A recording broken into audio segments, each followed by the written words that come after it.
Fala galerinha, tudo certo? Vamos lá então?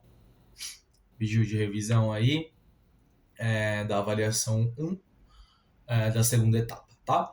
Como eu coloquei lá para vocês já, né, nos conteúdos, então vocês sabem que o que eu vou cobrar de vocês vai ser a Primeira Guerra Mundial e a Revolução Russa, eventos que têm uma ligação aí direta, né, um com o outro, tá? Começando então a revisão com a Primeira Guerra Mundial, é importante a gente então entender quais são as características do período ali pré-Primeira Guerra que vão levar esses países, né, as principais potências europeias, no primeiro momento, depois Estados Unidos vai aderir, né, ao conflito, mas no primeiro momento o que vai levar essas potências europeias a entrarem em guerra, tá? Então a gente sabe que um dos principais aspectos aí relacionados ao estopim, né, ao início da Primeira Guerra Mundial, está relacionado à corrida imperialista, né? O imperialismo, como vocês lembram muito bem, aquela corrida, né, estabelecida entre as principais potências europeias, né, para obter matéria-prima, mercado consumidor, mão de obra, fontes de energia nos territórios africanos e asiáticos, vão colocar aí dois blocos de países que são pioneiros na industrialização. Eu estou falando da Inglaterra e eu estou falando da França. E aqueles países que fazem uma industrialização tardia, a Itália e, sobretudo, a Alemanha, que vão chegar atrasadas, né, nesse conflito e que aí, pela pressão, principalmente da Alemanha, vai se criar, então, uma partilha da África aí com a Alemanha muito atuante, né? Como você tem interesses entre esses países que se industrializaram primeiro, né, a França e a Inglaterra, que querem defender os territórios que eles já estão ocupando na África e na Ásia, e o interesse da Alemanha e da Itália também se juntam, porque, afinal de contas, elas começaram a corrida imperialista atrasadas, né? Esses países, então, eles vão formar essas alianças, né, esses blocos aí, que vai dar início, então, a essa rivalidade. A Tríplice Aliança, né, formada ali pela Itália, pela Alemanha e, posteriormente, pelo Império Austro-Húngaro, vai se formar justamente ali na corrida imperialista. E a Tríplice Entente também. Ela vai se formar ali na corrida imperialista, né, em que a Alemanha e a Itália vão se tornar ali aliados, né, para proteger os seus interesses no imperialismo. Então, esse é o verdadeiro evento que vai proporcionar aí o surgimento dessas alianças, que depois vai desdobrar na Primeira Guerra Mundial. Não é o estopim do conflito, como vocês sabem muito bem. O estopim do conflito é o assassinato do Francisco Ferdinando, herdeiro do Império Austro-Húngaro, que foi assassinado por um grupo político chamado Mão Negra, que lutava pela independência da Sérvia. Por que isso é o estopim e como que isso se relaciona, então, às alianças formadas no imperialismo? Isso é um estopim porque quando um grupo da Sérvia, que é apoiado pela Rússia, mata o herdeiro do trono do Império Austro-Húngaro, não é apenas a Sérvia rivalizando com o Império Austro-Húngaro. É a Sérvia apoiada pela Rússia. Ou seja, nesse momento, o Império Austro-Húngaro não se sente agredido apenas pela Sérvia. Se sente agredido pela Sérvia e por todos aqueles que são aliados da Sérvia. Principal aliado da Sérvia, Rússia. O que o Império Austro-Húngaro faz, então, quando vê, né, o seu herdeiro assassinado? Declara guerra à Rússia. A Rússia, por sua vez, então, está em guerra contra o Império Austro-Húngaro. Só que a Rússia tem como principal aliada a Inglaterra. O que a Inglaterra faz, então, nesse movimento? Declara guerra ao Império Austro-Húngaro. E o Império Austro-Húngaro, por sua vez, tem como principal aliado a Alemanha. E a Alemanha, então, declara a guerra à Inglaterra. Pronto. Cai, carta por carta, e ali a guerra ela vai começar. Portanto, uma coisa são essas características que formam, né, a, a, a política de alianças, e outra coisa é o estopim desse conflito com o assassinato aí do herdeiro do trono do Império Austro-Húngaro. Tá? Como a gente sabe, a grande característica dessa guerra é a batalha nas trincheiras. E as trincheiras, elas têm algumas características que são ali muito importantes, né? O primeiro momento que a gente pode pensar é o quanto que as trincheiras elas trazem muita insalubridade para os soldados que habitam ali. Vocês todos fizeram aí uma diversificada sobre a vida dos soldados na trincheira, e é importante, então, vocês retomarem essas características. Trincheiras sempre muito frias, com lama em todos os seus lugares, corpos de soldados mortos que eram assassinados, né, morriam, e ali mesmo permaneciam, ratos circulando ali em todos os momentos, ou seja, era uma vida extremamente complicada e, sobretudo, não apenas do ponto de vista de doenças, né, e de todos esses problemas que esses soldados enfrentavam, mas também do ponto de vista do trauma. Afinal de contas, o soldado, às vezes, ele era obrigado ali a ficar, né, convivendo com corpos de soldados, amigos, companheiros que eram mortos ali dentro, tá? Agora, uma coisa é a vida do soldado dentro da trincheira, outra coisa é o funcionamento dela. É importante que fique claro para vocês que as trincheiras, elas são a principal forma de se fazer guerra na Primeira Guerra Mundial, porque as potências que lutam na Primeira Guerra Mundial, elas tinham poderes muito equivalentes. Então, nenhuma potência conseguiu formas de avançar no território da outra.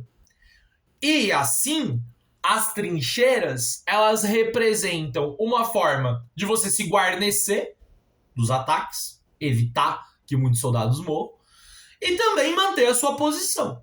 Né? Dentro da trincheira, ela funciona como uma possibilidade de ataque e de avanço, mas também de defesa do seu território.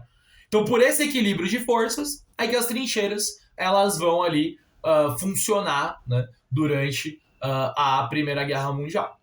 Agora, é importante também que fique claro para vocês que, por mais que a gente tenha como principal foco da Primeira Guerra Mundial a guerra em trincheiras, ela não se restringiu a isso.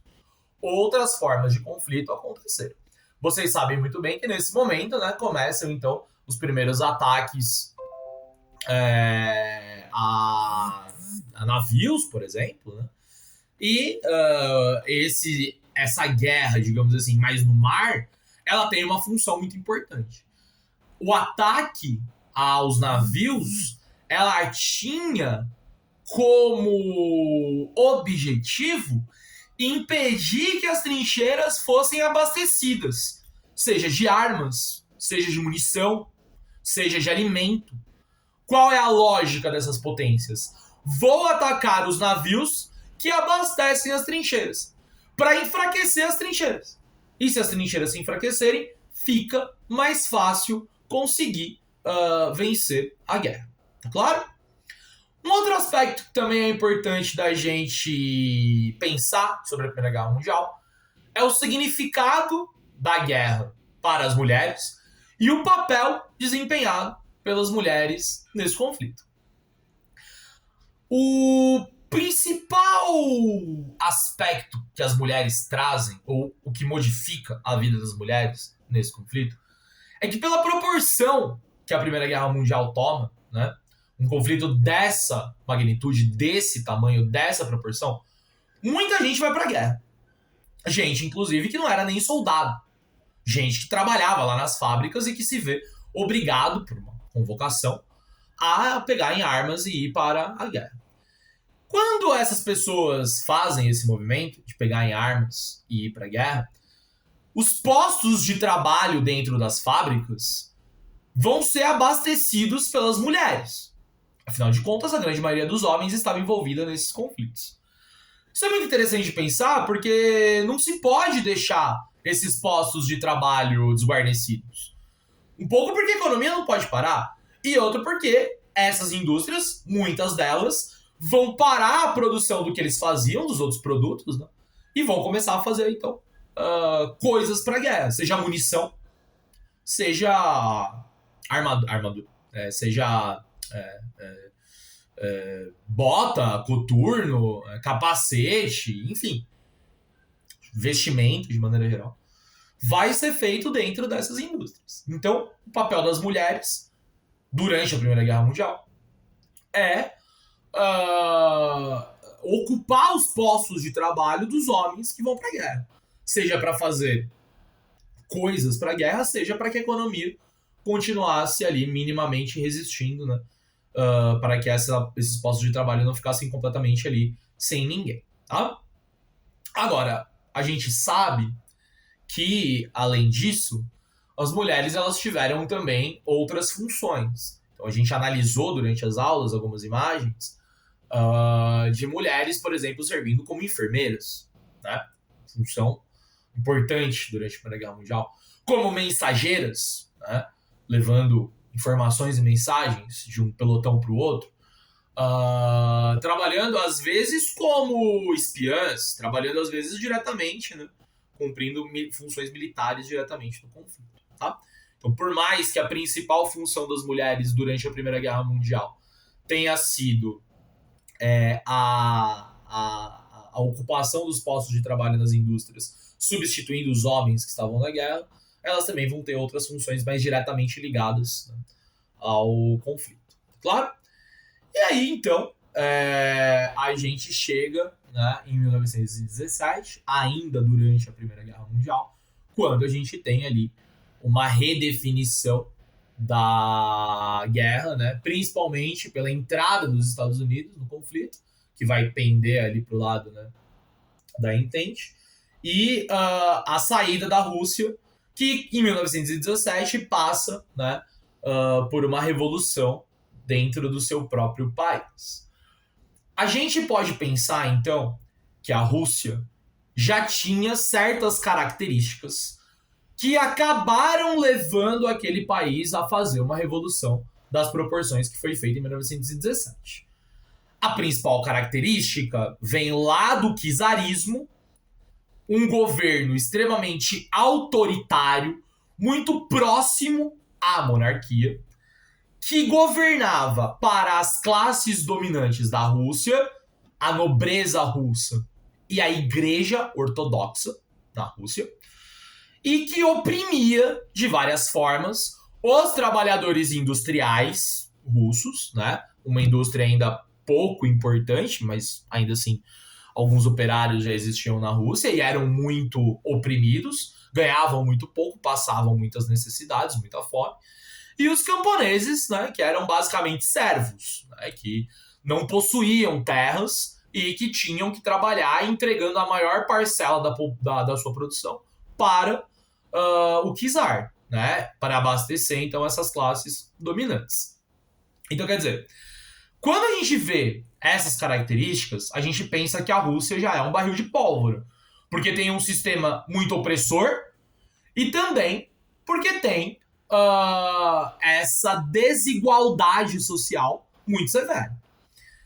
Aí, a Primeira Guerra Mundial pode ser entendida como um estopim, porque, afinal de contas, ela vai trazer mais caos e mais problemas, e mais mortes, e mais fome, por uma população que já vivia todos esses problemas que eu acabei de citar. Então, a participação da Rússia na Primeira Guerra Mundial amplia, intensifica ainda mais um problema já existente dentro da Rússia. É por isso que ele é, assim, o estopim, né? Ele intensifica, ele piora os problemas já existentes ali dentro né, da sociedade russa.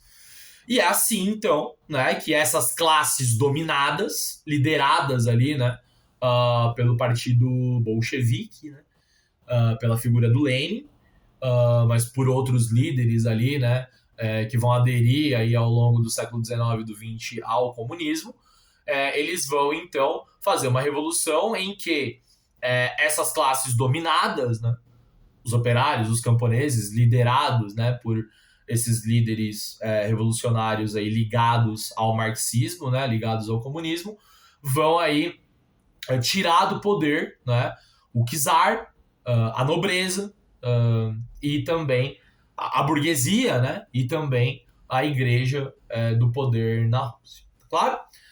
Eu citei aí, né, os bolcheviques, e vocês sabem, né, é o partido político na Rússia que vai conduzir a revolução de uma determinada forma, mas que tinha ali, né, certa divergência com outro grupo, também marxista, também que defendia a Revolução Socialista, mas que pensava ela de uma outra forma, né? Lembrem-se, então, para a gente encerrar a revisão, que os bolcheviques acreditavam que não havia a necessidade de industrializar a Rússia para criar uma consciência de classe entre a sua população dentro das indústrias. E aí sim fazer a revolução. Para os bolcheviques, eles achavam que já havia as condições para se fazer a revolução na Rússia daquela maneira que a Rússia existia. Ou seja, para os bolcheviques, não havia a necessidade de uma etapa primeiro capitalista, industrial, para depois chegar ao comunismo. Os mencheviques achavam que ali, naquele momento, não se daria para fazer a revolução comunista. Era necessário primeiro, na visão dos mencheviques, industrializar a Rússia, tornar a Rússia verdadeiramente capitalista, para aí sim dar o próximo passo e se chegar ao comunismo. Certo? Então a gente conseguiu aí rever esses dois conflitos. Peço para que vocês façam boas leituras e análise dos textos e dos documentos que eu coloquei. E uma boa prova aí para todo mundo. Beijo para vocês.